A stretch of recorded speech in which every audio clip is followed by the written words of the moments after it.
Does the name Joe Webb ring a bell to you? I know you're new and I'm throwing out these names, so I don't know who you know yet. I'm going to start saying yes. Yes, I know Joe. We go back forever. Hey, we got a good show lined up for you today. 20 years into the internet for the auto industry. To me, that's the biggest change of what's going on. Folks, you're tuned in. If you're just joining us, thank you. Sherri Riggs here from DrivingSales. I'm Ryan Girardi. Welcome to the program.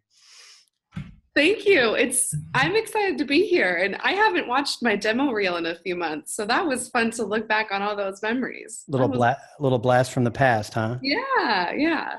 Well, if you might recall, when I saw one of your first videos that you put up on DrivingSales, your expertise, your experience was very noticeable, and I think I told you that, and it really stood out as something we don't see a lot in our space. So once I got to college, I just started taking my broadcasting classes and my journalism classes and really nailing down the type of writing you need for journalism and for broadcast.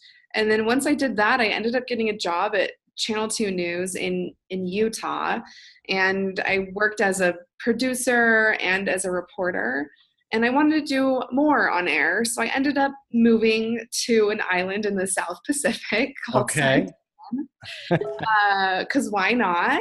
And I ended up anchoring there and reporting there, and that's what you just showed is the videos from that. I just got back from the island in March. So Sherri, you're new in automotive. You come from a videography journalist background, creating content. What do you have an opinion on how involved dealers should be getting when it comes to filming and video multimedia production? Yeah, it's a hard line. It's hard to balance because when you produce content, you want it to be quality content, and you want to have people who know what they're doing, and no lighting, no editing, no angles. And so if a dealership has that, if they have those people, I think that's great. But that's why I think lots of dealerships outsource to different agencies or different companies, is to get that quality video. So I'm not sure. If you want to try it, I'd say go for it. But you definitely want to have quality content and overall quality of the product. So. All right, so let me switch gears on you here from a content creation standpoint.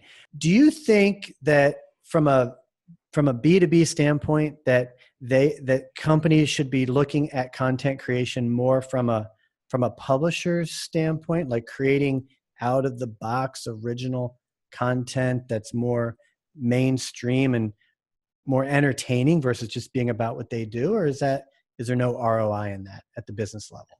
So I follow a 20-80 rule.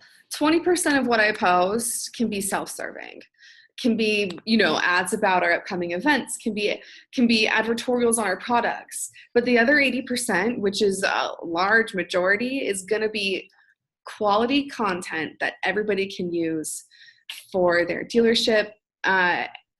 Because if it's too self-serving, people aren't even going to click on it, and what's the point, right? And even on DrivingSales on our community, if people post anything that's too self-serving, too product-y, too pitchy, I block it and I email them. I say, hey, you can't pitch, because dealers can get pitches wherever they want. They look left and there's a pitch. They look right, there's another pitch. And it's just like, sure, where did they go for quality content? So I think if you want to get people in front of your content, it needs to be original, and it needs to have it needs to fix something, and it needs to have good information.